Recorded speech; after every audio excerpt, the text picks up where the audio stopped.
grave. Ça veut dire que l'Africain n'aime pas le progrès de son Non, frère. on ne va pas réduire, on va pas réduire cela à la simple méchanceté.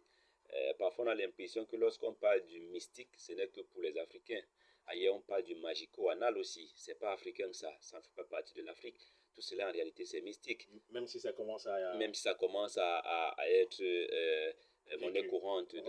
dans nos communautés. Mais ce que l'Africain a, c'est aussi son patrimoine qui lui a été légué par la nature et dont il doit en tirer profit. Maintenant, il peut avoir des dérapages, il peut avoir des sorties des pistes, des mauvaises pratiques, mais que cela n'entache pas notre identité en tant qu'Africain, en tant que traditionnaliste, en tant qu'homme de culture et des us et coutumes. Parfois, on a besoin de tourner le dos à tout cela, mais on regarde en arrière, on voit là où on vient, d'où on sort, tout ce qu'on a connu comme succès depuis nos anciens, nos arrière-grands-parents, on pense que là aussi, il y a de la solution, comme dans la science, il y a aussi de la solution, et la science aussi crée beaucoup de tort à l'humanité. Je posais cette question tout à l'heure à quelques personnes que j'ai rencontrées dans la rue.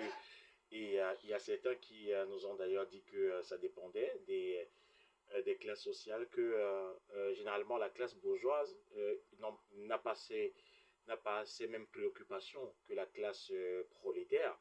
Et c'est plus chez les pauvres que des choses sont autant mystifiées et mystiques. Et Non, au-delà, chez les au-delà, bourgeois, c'est pas ça quand on veut voyager, tout le monde connaît. c'est une impression qu'on a. Parfois, les bourgeois, ils causent entre eux. Entre eux, ils ont similairement les mêmes problèmes, les mêmes projets et les mêmes façons de vivre. Donc, vous allez voir difficilement quelqu'un qui est nanti, qui a une certaine classe sociale, dit à tout le monde dans la rue qu'il voudrait voyager, même dans sa famille. Je ne pense pas qu'il y ait des familles, ou alors que dans toutes les familles, où vous arrivez dans une famille, tout le monde est bourgeois, tout le monde est riche. Très certainement, dans cette famille, il y a quelqu'un qui est modeste, à qui on ne dit pas toujours toutes ces choses. Donc c'est lui qui cherche des problèmes à la famille, Non, quoi.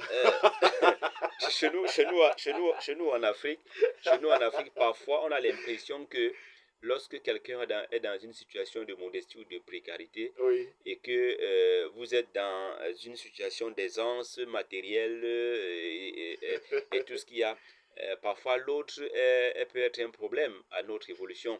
Pourtant, ce n'est pas toujours vrai. Il y en a qui sont très modestes, qui se contentent de ce du peu que la nature et Dieu leur a offert, qui ne sont pas forcément des sorciers, qui sont des bons conseillers, des rassembleurs, des bons chefs de famille, qui parfois, les autres qui sont plus nantis, viennent s'abreuver à leur source pour essayer d'évoluer dans leurs différentes activités.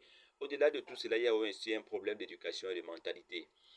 On pense que c'est parce qu'on fait comme les autres, c'est parce qu'on a effectué 2 voyages en Occident, on est revenu qu'on doit désormais se comporter comme un occidental. Parce qu'on est allé aux États-Unis, en Chine, on rentre 2 fois, 3 fois. On pense que nous n'avons plus notre codification, notre façon de vivre, notre façon de faire. Mhm. On pense que tous ceux qui viennent nous rendre visite à la maison ont forcément besoin de nos petits dollars et les euros qu'on a amenés. On pense que chaque fois qu'on mène une discussion en famille, c'est toujours notre point de vue qui doit être pris en compte parce qu'on a voyagé 2 fois, on est revenu, on peut payer le billet d'avion quand on veut, on arrive, on peut acheter Et, à bord à tout le monde. mais bien sûr, il peut acheter à boire tout le monde. Bah, je pense qu'il faudrait Et, qu'on et, et, on essaie un et, peu de changer notre mentalité. et quand il veut parler, tout le monde se calme quand Oui, même. il pense que quand il prend la parole, tout le monde doit se calmer, qu'on soit son cadet, qu'on soit son aîné. C'est ce qui est Il y en fait. a même jusqu'à ceux qui vont nous imposer les programmes de deuil, alors qu'ils ne sont que les derniers de nos familles, il y a des chefs de famille. Il y en a qui pensent que chaque fois qu'il y a un problème dans la famille, les autres doivent écouter ce qu'il dit. Non, je pense que nous devons changer notre Vous, façon de penser, notre façon de faire, notre vous, façon de vivre. vous prenez ça trop par cœur là déjà. Oui, Hiroshima Nicolas. c'est un sujet intéressant. C'est un sujet intéressant, Roland, et je pense qu'il faudrait qu'on en parle régulièrement pour que les gens comprennent et essaient de changer parce que ça fait beaucoup de frustration, ça fait beaucoup de conflits Oui. dans les familles. Il y a des frères et des oncles qui ne se parlent plus justement parce qu'il y a ce problème d'ego. Pour le simple fait qu'on a un projet de voyage, pour le simple fait qu'on a voyagé, on est revenu, on peut repartir et on prend tout le monde comme si on était au service de soi. Non, je pense qu'il faut changer. Il faut penser autrement. Il faut revenir dans notre authenticité africaine.